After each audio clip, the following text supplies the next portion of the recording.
Conformément à son rôle social et à son engagement dans le milieu, la Caisse populaire Desjardins des Hauts-Reliefs est heureuse de s'associer à la série d'émissions Une page d'histoire.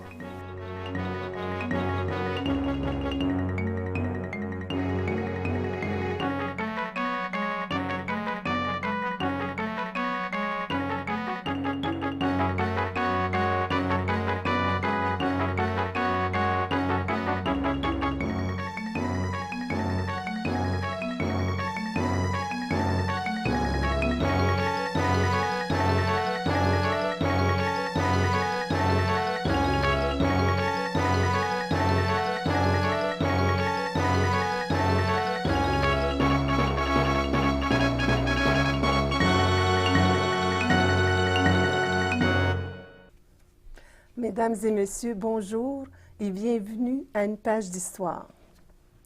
Aujourd'hui, ça ne va vraiment pas. Un peu de température, quelques frissons, des maux de tête, une perte d'appétit. Attention à vous, la grippe espagnole arrive à tête ferme. Et pour nous parler de cette partie sombre de l'histoire, je vous présente M. Pascal Binette, professeur et historien. Bonjour, M. Binette, et bienvenue à Une page d'histoire. Bonjour. On a entendu souvent parler de l'épidémie de la grippe espagnole. Comment au juste ça s'est déroulé? La grippe espagnole s'est déroulée de façon à avoir touché tout le globe. Okay? Donc, c'est bon, il y a plusieurs mythes qui entourent la grippe espagnole. Qui n'a pas entendu parler dans des histoires de famille ou dans des municipalités qui n'ont pas été touchées par cette grippe-là? Il y a plusieurs mythes là, qu'on va essayer d'éclaircir aujourd'hui, dont le mot épidémie qu'on emploie à tort dans ce type de grippe-là, et également le mot espagnol. Donc, ça va peut-être pour éclaircir un petit peu les gens. La grippe espagnole, d'ailleurs, c'est pas une épidémie, c'est une pandémie. Une épidémie, c'est dans une région vraiment centralisée, dans un territoire qui est bien précis. Donc, qui peut arriver comme l'épidémie de SRAS qu'il y a eu là, c'est quelques mois, l'an dernier. C'était centralisé dans la région de Toronto. Quand ça devient une pandémie, c'est parce que ça va toucher tout le globe au complet. Donc, toute la planète va être atteinte là, soit par une grippe comme l'influenza, donc la grippe espagnole. Donc, ça, c'est le premier élément qu'il faut remettre en contexte. Donc, l'épidémie de grippe espagnole, c'est d'abord une pandémie, parce que ça a touché tout le globe terrestre. D'un autre côté, le mot espagnol, ça aussi, ça a été employé à tort. Et ça, on va le voir dans les origines tout à l'heure, mais le mot espagnol, on l'a employé pour une raison bien particulière. Et pourriez-vous me dire laquelle? Oui, pourquoi qu'on l'appelle la grippe espagnole? C'est parce que, il faut se souvenir que la grippe espagnole, ça s'est déroulé dans les années donc, qui ont suivi un peu la Première Guerre mondiale. On est en 1918. Donc, c'est vraiment dans cette année-là que la grippe espagnole va vraiment frapper l'ensemble des pays de la planète. On est dans la période de la Première Guerre mondiale, 14-18. Et l'Espagne, c'est un des seuls pays européens qui ne fait pas la guerre, qui est un pays neutre. Okay? Donc, évidemment, Espagne, espagnol, vous voyez un petit peu vers où que je veux m'en aller. C'est que dans un temps de guerre, normalement, toute l'information est filtrée. Donc, il y a beaucoup de censure qui est faite par la presse pour éviter de donner de l'information aux ennemis, donc aux armées adverses. Et donc, il y a beaucoup de censure qui est faite dans la presse, dans les journaux. Or, comme en Espagne, il n'y a pas de censure parce que le pays n'est pas en guerre, c'est un pays qui est neutre, mais aussitôt que le pays va être atteint par, dans le fond, l'épidémie, parce qu'on pense que c'est juste en Espagne qu'il y a une épidémie, parce que dans les autres pays, on n'en parle pas. Il ne faut pas dire à l'armée inverse qu'on est pris avec une grippe qui fait en sorte que nos soldats tombent au combat, et pas parce qu'ils ont été tués par l'armée adverse, c'est parce qu'ils sont malades là, assez gravement au niveau de cette grippe-là. Donc, l'Espagne va être un des premiers pays à le mentionner publiquement dans les journaux. Et par la suite, la famille royale d'Espagne va aussi tomber subitement malade. Et là, ça a frappé un peu l'imaginaire. Donc, là, on parle de l'épidémie de grippe espagnole parce que là, on pense que c'est là que ça a commencé. Alors que, quand on va voir dans les origines, c'est pas là du tout que ça a commencé. Mais c'est vraiment pourquoi on l'appelle l'espagnol? C'est parce que c'est le premier pays à l'avoir déclaré publiquement, ouvertement dans les journaux. Donc, c'est pour ça qu'on l'appelle comme ça, la grippe espagnole. Maintenant, est-ce que pourriez nous dire quels sont les symptômes de la grippe? Oui, les symptômes, vous en avez parlé un petit peu en début d'émission, c'est l'élévation de la température. Donc, c'est des symptômes qu'on connaît un peu au niveau de la grippe normale. Des saignements de nez, rougeur autour des yeux, des courbatures, une fatigue générale, des maux de tête, une toux sèche, une perte d'appétit qui est quand même très importante. Aussi des vomissements, diarrhée, décoloration de la peau. Donc ça, c'était dû à une baisse d'hémoglobine qui annonce vraiment, là, dans ces symptômes-là, ça annonce vraiment une mort imminente de la personne. Donc ça, c'est vraiment les symptômes particuliers là, de la grippe espagnole. Et qu'est-ce qui est intéressant aussi, c'est que quand on va parler des anecdotes, les gens, à l'époque, n'ont pas toute l'information comme aujourd'hui avec la médecine et tout ça. Et souvent, on va se faire ses propres diagnostics. Et c'est étrange parce que on pense qu'une personne, elle n'est pas décédée de la grippe espagnole nécessairement, là, mais on pense que c'est dû à un autre type de symptômes. On va même on parle même d'anorexie. La personne souffrait d'anorexie, alors que dans un des symptômes, on dit qu'il y a eu une perte d'appétit, donc la personne ne mangeait pas. Mais c'est toutes des choses comme ça là, qui est quand même intéressant qu'on pourra aller voir dans les anecdotes tout à l'heure. Est-ce que c'est tout le monde qui pouvait l'attraper ou certaines catégories de gens étaient à l'abri de ça? Normalement, une grippe, puis on en voit encore des exemples dans les dernières années, quand la grippe frappe, c'est surtout les personnes âgées. Dans ce cas-ci, c'est complètement le contraire. D'ailleurs, en partant, pour répondre à la première partie de la question, c'est que toutes les personnes pouvaient être frappées par la grippe espagnole. Il n'y avait pas un groupe de gens particuliers qui pouvaient être exempts. Donc, ça pouvait frapper une famille complète, puis ça allait dans l'autre famille. Donc, tout le village pouvait l'attraper. Sauf que les gens qui en décédaient, c'était surtout des gens dans la fleur de l'âge. Et dans les statistiques que je pourrais vous montrer dans le bilan tout à l'heure, on va vraiment remarquer que c'est vraiment un groupe d'âge en particulier et qui n'est pas le groupe d'âge qu'on connaît actuellement, c'est-à-dire les personnes âgées, surtout qui en décédaient. Donc, à l'époque, c'était les gens qui décédaient, c'était des gens dans la fleur de l'âge. Mais c'était tout le monde pouvait l'attraper. Il n'y avait personne d'immunisé à ce moment-là. Quelle était l'origine de cette pandémie de grippe? J'ai fait ici une petite démonstration où on voit un peu le globe terrestre, donc avec les différentes régions. Il y a 3 théories maintenant qui démontrent que la grippe espagnole aurait débuté dans les tranchées en Europe durant la Première Guerre mondiale. C'est vraiment ça je vous dirais, là, qui est l'origine la plus lointaine. On sait dans les tranchées de la guerre, c'était des tranchées que les soldats vivaient à l'intérieur. C'était très boueux. Il n'y avait pas de conditions hygiéniques qui étaient quand même très, très propres. Là, parce que, bon, imaginez quand il y avait de la pluie, on vivait dans la boue. Il n'y avait pas de frigidaire comme aujourd'hui pour entreposer la nourriture. Donc, les vermines, les rats, ça se promenait à travers ça. Donc, évidemment, les conditions étaient très propices à la culture de bactéries. Donc, c'est comme ça que ça leur est débuté au départ. Puis on parle des années 1917. Par la suite, on a des soldats qui auraient retourné en Chine, donc dans la région de Canton, en février 1918. Et là, la propagation s'est faite de façon aussi dans ce pays-là. Il y a eu comme on pourrait dire, donc, une culture qui s'est encore un peu propagée, mais qui s'est encore peut-être plus virulente au niveau de la bactérie. Donc, il y a des soldats qui sont revenus par la suite en Amérique du Nord, au Kansas.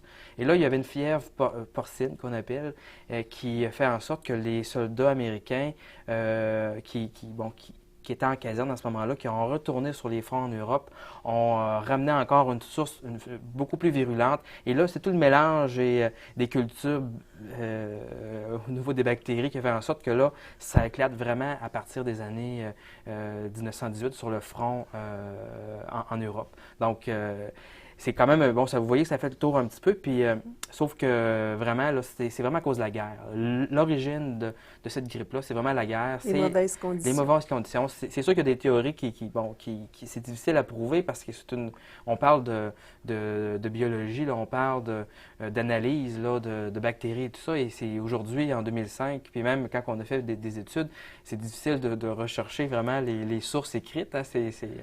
On parle de symptômes et tout ça. Mais dans ce qu'on est capable d'analyser, c'est que ça leur a fait le tour un petit peu de la Chine, en Europe, en Amérique. C'est revenu en Amérique et là, c'est-à-dire en Europe, et c'est là vraiment que ça l'a permis d'exploser. Oui. Parce que les soldats, après qu'ils avaient fait leur temps un petit peu au niveau de la guerre, retournaient dans leur pays et là, automatiquement, ça... Il y en a beaucoup qui étaient blessés. Puis, exactement. Donc, ils retournaient dans leur famille et c'est comme ça que ça l'a permis une propagation là, mondiale. Là. Alors, vous allez nous expliquer un petit peu comment elle a fait son apparition, au Canada et plus spécialement après ça dans le Québec. Oui. Donc, au Canada, donc, si on fait un petit tour, là, vite. Donc, à l'été, l'automne 1917, les Allemands déclarent une souche, OK? Donc, sur le front, évidemment, on le sait aujourd'hui, mais à l'époque, c'était pas connu, pour les raisons que je vous ai mentionnées tout à l'heure, au niveau de la censure dans les journaux. Mais à l'été, l'automne 1917, on déclare une souche en Russie, donc d'une grippe quand même assez virulente. En avril 1918, les premiers cas arrivent en France et en Allemagne. Par la suite, on a vu que l'Espagne va déclarer publiquement en mai 1918. Donc, on le voit que c'est pas là que ça a débuté. C'est vraiment sur le front russe et par la suite en France et en Allemagne. Et c'est quand le premier bateau qui arrive au port d'Halifax, le mai de 1099, avec des soldats malades en juin 1918, que ça arrive au Canada. Donc, c'est au début de l'été 1918. Donc, ça rentrait par les portes de l'Est. Oui, par les portes de l'Est. Donc, ça commence à Halifax. En juin et en juillet 1918, l'Araguayan et le Somalie arrivent donc, si on parle du Québec, au port de Québec et au port de Montréal. Avec eux aussi, des soldats sont atteints de la grippe. Donc, ça rentre par les soldats. Évidemment, les soldats, quand ils arrivent dans le fond au pays, ils ne s'en vont pas immédiatement dans leur famille. Ils sont dans les casernes. Et là, bien évidemment, on a des gens qui, tranquillement, là, sont atteints de la grippe. Ils le propagent à d'autres.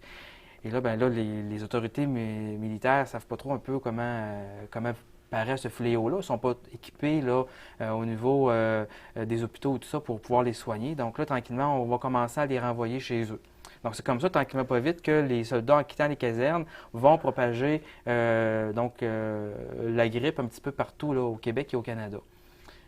S'ils avaient resté dans les casernes, si on avait isolé les cas, probablement qu'il n'y aurait pas eu de problème. Mais là, on n'avait pas ce souci-là de quarantaine là, à ce moment-là.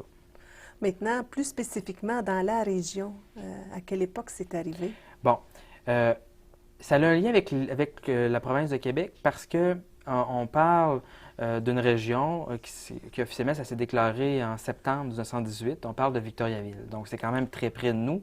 Mais la première région à déclarer des cas de grippe au niveau civil, parce que là, on ne parle pas du côté militaire, c'est à Victoriaville. C'est au collège de Victoriaville qui, le 8 septembre 1918, donc, on va fermer le collège parce qu'il y a 400 étudiants du collège qui sont atteints par la grippe. Donc là, on peut s'imaginer pourquoi que cette grippe-là est arrivée, dans le fond, au collège. C'est parce que, bon, il y a peut-être des frères qui sont arrivés du front et qui ont emmené l'épidémie peut-être dans une famille et l'enfant qui allait au collège l'a ramené par la suite au collège de Victoriaville, au collège de Tabasco. Ce qu'il faut savoir, c'est qu'au collège de Victoriaville, qui est aujourd'hui le cégep, c'est des pensionnaires. Donc, les gens demeurent donc dans le bâtiment parce que c'est souvent des gens de l'extérieur qui n'habitent pas directement la ville. Et là, les autorités sont un petit peu pris. Il y a des professeurs malades. Les autorités on ne peut pas suffire à ça. Donc, les familles vont en prendre beaucoup plus soin que les autorités du collège. Donc, on va renvoyer les jeunes chez eux. Les professeurs aussi. Donc là, on vient encore de dire, là, on échappe un peu le virus. Sans le savoir. Sans le savoir, parce que c'est toujours ça, c'est la méconnaissance là, de ça à l'époque. Donc, on renvoie les jeunes chez eux et là, ça a explosé à partir de ce moment-là. C'est-à-dire que un coup, les jeunes rendus dans leur famille ont contaminé leurs petits frères, leurs petites sœurs, les parents, et c'est ainsi de suite que tranquillement, ça va s'avancer vers chez nous. Toujours en lien, parce que on va comprendre aussi comment ça va arriver directement dans la région. Donc là, on est le 8 septembre 1918. On apprend que 400 étudiants sont affectés au collège de Victoriaville. Le 15 septembre 1918, les journaux canadiens font la mention pour la première fois qu'une épidémie de grippe. OK? Sauf que, encore le 15 septembre, alors qu'on vient de fermer un collège, puis on apprend qu'il y a de plus en plus de cas, on apprend que les autorités d'hygiène de la province, qui s'appelait à l'époque le département d'hygiène de Québec, qui est l'ancêtre du ministère de la Santé, il nous dit, écoutez, c'est pas, puis là, je le dis dans mes mots, mais ça voulait dire un peu ça, il ne faut pas juger de la situation en fonction du nombre de décès. Donc, il ne faut pas s'alarmer outre mesure. Quand même étrange quand on voit qu'il y a plusieurs cas quand même là, qui amènent à des décès. Là. Et là, on voit que les autorités, même les autorités gouvernementales, les autorités municipales auxquelles relevait le département d'hygiène, sont pas du tout, là, sont totalement démunis face à ce qui arrive, puis ne sont pas équipés là, pour faire face à cette éventuelle crise-là. Puis ils ne s'aperçoivent pas qu'ils sont vraiment dans une crise. C'est assez dramatique. Donc, pour vous montrer aussi qu'on ne prend pas encore assez de précautions, le 23 septembre 1918, plusieurs marins morts sur leur navire arrivent au port de Québec. On les transporte sans précaution à la morgue de Québec. Donc, c'est des cadavres là, qui sont pleins en puissance. Oui, là, c'est le virus là, qui n'attend que de se propager. Donc, là, on est 2 semaines après là, la fermeture du collège. On est en plein dans la crise. Là. On est dans le pic, là, si on parle du nombre de cas là, de personnes atteintes. Donc, on ne prend pas de précautions sans autre mesure. On transporte les défunts à la morgue sans de précaution. Et là, là, c'est là que ça commence vraiment pour dire là, qu'on va faire de quoi. Là, c'est sérieux. Oui, là. C'est très sérieux. Le climat social devait être très morose pendant cette période-là. Très morose, oui, parce que quand on parle de la fin septembre 1918, on parle que là, le gouvernement s'aperçoit que, il y a des problèmes, il y a plusieurs cas de décès. Parce que dans les journaux locaux, on fait foi parce que qu'est-ce qui fonctionne beaucoup à l'époque, c'est un peu les éphémérides dans les journaux et les personnes qui sont décédées ou auxquelles on raconte un petit peu leur histoire. Oui. Mais là, c'est quand il y a plus seulement 2-3 décès par semaine. Là, on en compte des dizaines, des quinzaines, des vingtaines. Le journal, dans certains cas, prend une ampleur considérable. Là.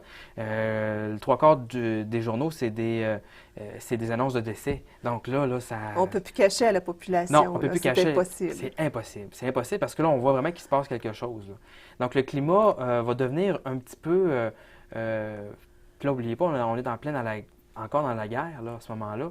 Donc, il vient un petit peu, là, les gens deviennent très inquiets, sont craintifs. La sécurité, là, ils ne la ressentent plus, là, sont plus bien chez eux. Ils voient passer les camions, là, pas les camions, mais les charrettes avec les corps. Exactement, aussi, parce que là, c'est pas seulement la morgue là, qu'on utilise. On utilise des charrettes pour transporter les défunts parce qu'on manque de cercueils, on manque de place pour des farces, mais c'est vrai, on manque de place pour ces gens-là. Donc, pour parer à cette crise-là, les autorités du département d'hygiène vont ordonner aux municipalités de créer des comités d'urgence. Des comités d'urgence qui vont faire en sorte de déclarer à la province le nombre de cas, poursuivre la pandémie, poursuivre l'évolution du moins l'épidémie si on parle du Québec, là, mais on sait que c'est une pandémie. Donc, poursuivre un peu cette évolution-là. Donc, on va créer des comités et cet Edford, on en parlera un petit peu, savoir qui le constituait. Mais dans toutes les municipalités, on voit ça, là, des comités de salut public. Souvent, c'est le maire, le notaire de la place, le marchand général, donc qui en fait partie. Ici, c'était le maire Carreau qui était notaire. On avait M. Morissette aussi qui était notaire. On avait l'avocat Tachereau, le marchand Demers, J.L. Demers et le docteur Lacerte qui constituaient le comité du salut public, donc qui était voué là, à l'évolution et à parer à des solutions à ce niveau-là. Donc, La vie sociale très affectée parce qu'on arrête, on ordonne et on interdit aux gens d'être dans des endroits publics. On on réduit les nombres d'heures au niveau de la fermeture des commerces. On ferme les théâtres, alors qu'à l'époque, qu'est-ce qui était l'activité des jeunes? C'était le théâtre, c'était dans le fond l'hôtel, là on ferme tout ça, on interdit aux gens de se trouver en public, on ferme les églises, qui était vraiment très important. C'était un signe de la gravité, ça. C'est incroyable. Fermer les églises. Fermer les églises, donc on ne pouvait même plus célébrer des services religieux pour ces gens-là. Donc les cercueils s'emplisaient souvent là, dans le cimetière parce que même le sacristain, le bedeau, ne voulait même plus enterrer par peur d'attraper. C'était vraiment un climat de crise. Dans le plus fort ici, là, on parle de la région, on parle des années, c'est sûr 1918, mais du mois de septembre, octobre. Octobre a été le mois vraiment là, très lourd au niveau des pertes humaines. Oui, et des pertes de décès. Là, mais comment on fait pour combattre cette grippe-là? Est-ce qu'il y a des moyens qui existaient ou s'il n'y en avait pas? J'ai ici un petit extrait qui avait paru dans le journal Le Canadien. Donc, on avait évidemment donné des conseils. Plusieurs aussi, les compagnies, je dirais pharmaceutiques, ont envahi le marché de différentes pilules, de différents sirops. Là, il y en avait une panoplie. Les journaux, en plus d'avoir un peu la chronique funéraire, on avait beaucoup de ces publicités-là. Et les différents conseils qu'on donnait, dans le fond, aux gens étaient donc énumérés dans le journal. J'en nomme quelques exemples. Là. Le premier, c'était qu'il fallait isoler le malade dans une chambre bien éclairée et aérée. Le malade ne devait jamais sortir de la chambre tant que la fièvre, les sécrétions du nez, de la gorge n'étaient pas disparues. Donc ça, c'était quand même des moyens de base, mais il y avait des moyens qu'on ne savait pas. On ne savait pas, là, un peu les remèdes de l'époque. On utilisait un petit peu la médecine là, primitive. Il fallait aérer, plus qu'on est en plein mois de novembre, il fallait aérer la chambre à grands coups de vent. Donc, on laissait la nuit la fenêtre ouverte. Donc, imaginez les températures du mois de novembre. Donc, on pouvait souvent achever la personne plus que d'autres choses. On faisait des lavements. On vidait carrément on l'affaiblissait. Encore plus, parce qu'on l'empêchait de manger. On le vidait quasiment de ce qu'il pouvait avoir comme énergie. Donc, les moyens n'étaient pas vraiment là, efficaces pour... Et ici, il faut ajouter que la pénicilline n'est pas encore découverte. Non, donc, on n'a aucun antibiotique pour que ça fasse effet. Non, du tout, effectivement. Fait que ça l'a pas aidé, évidemment, là. Mais si on parle de moyens concrets, puis même pour aussi baisser un peu la situation alarmante dans la région, on va dire qu'on ne sonnera plus glas à l'église, parce qu'on l'attendait à toutes les minutes quasiment, là, pour dire qu'il y avait un second mort, un troisième, un quatrième. Des fois, ça avait jusqu'à 15 dans la même journée. Donc, les gens étaient un peu paniqués de ça. Donc, on a arrêté de sonner le glas. On a arrêté de publier les chroniques funéraires dans le journal pour dire aux gens, regardez, il y en a encore un tel, parce que les gens étaient un peu pris de panique, là. Et on va essayer de faire d'un hôpital, comme dans plusieurs autres municipalités, un hôpital temporaire, qui était dans le collège La Salle. J'ai quelques photos, peut-être pour vous les montrer rapidement. Le collège La Salle donc s'est transformé dans le fond d'hôpital temporaire. Parce qu'à part l'hôpital qu'on avait dans le vieux Saint-Maurice, qui ne suffit plus du tout à la tâche, il fallait en ouvrir d'autres pour accueillir les malades. Donc, dans les salles de classe, on voit bien les tableaux à l'arrière. Donc, dans le fond, l'école, quand je vous ai mentionné tantôt que les mesures qu'on mettait de l'avant, c'était qu'on fermait les églises, on fermait les commerces, on a même fermé les écoles aussi. Vous voyez que les écritures sont restées au tableau, donc très rapidement. Donc, on va fermer les écoles. On va aménager des lits dans les salles de classe. Donc, vous voyez ici donc, de là l'importance d'avoir des marchands sur le comité parce que ça a facilité un peu l'approvisionnement en matière de toutes sortes. Donc, plusieurs comités de bénévoles donc, sont venus prêter main forte. Donc, vous voyez ici encore une salle, probablement de géographie ou d'histoire parce qu'on voit les cartes en arrière ici. Donc, on voit les gens là, donc, dans des chambres temporaires. Et c'était ici au collège La Salle. Ici, vous avez des religieuses qui ont prêté main forte au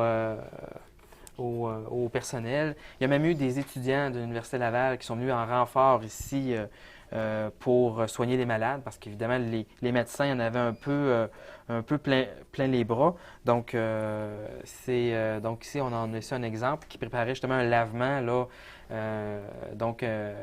Ça a été vraiment une période très tragique. Ça n'a pas duré longtemps, hein, parce que la plupart de la grippe, là, on avait la montée, OK? Puis après ça, on voyait que ça rediminuait par la suite. Mais ça durait à peu près l'espace d'un mois, à peu près 6 à 8 semaines dans les... Fait qu'on voit vraiment, là, ça a touché vraiment toutes les régions du Québec. Et puis, quel est le bilan de cette grippe-là?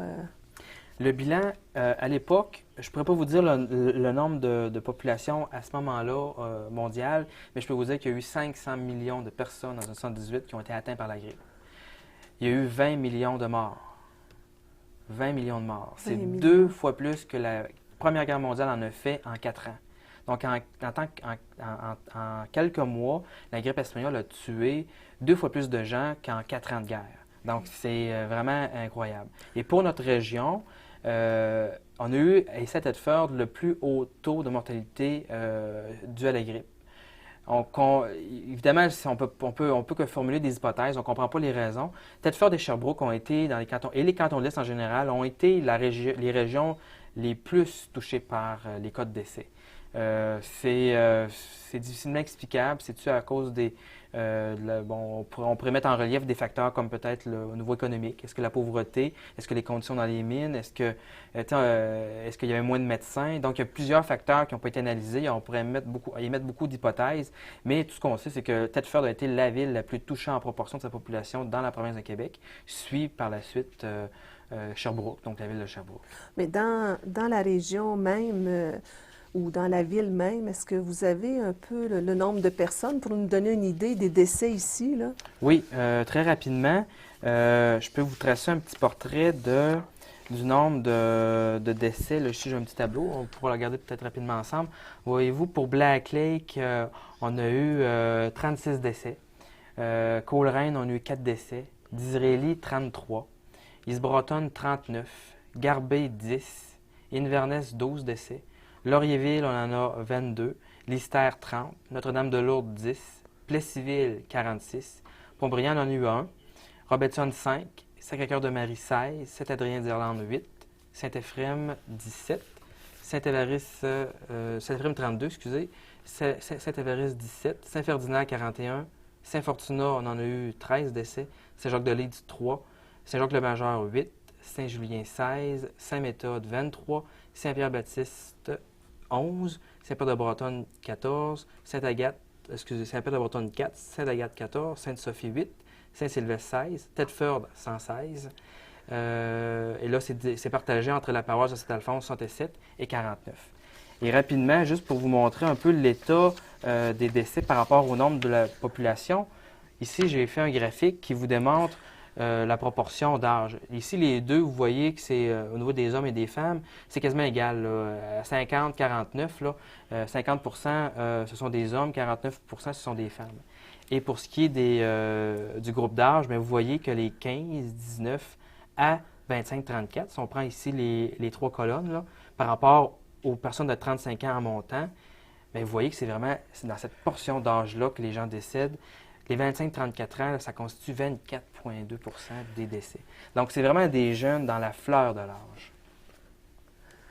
Alors, M. Binette, on vous remercie beaucoup pour votre passage ici. Et puis, j'invite tous les gens qui aimeraient se renseigner davantage. M. Binette a fait un petit numéro spécial, si je peux dire ainsi, du Bercail, dans lequel il vous expose tous les faits et toute l'histoire, en fait, de cette journée sombre de la grippe espagnole. En terminant, est-ce qu'il y a eu d'autres grippes comme ça ou d'autres?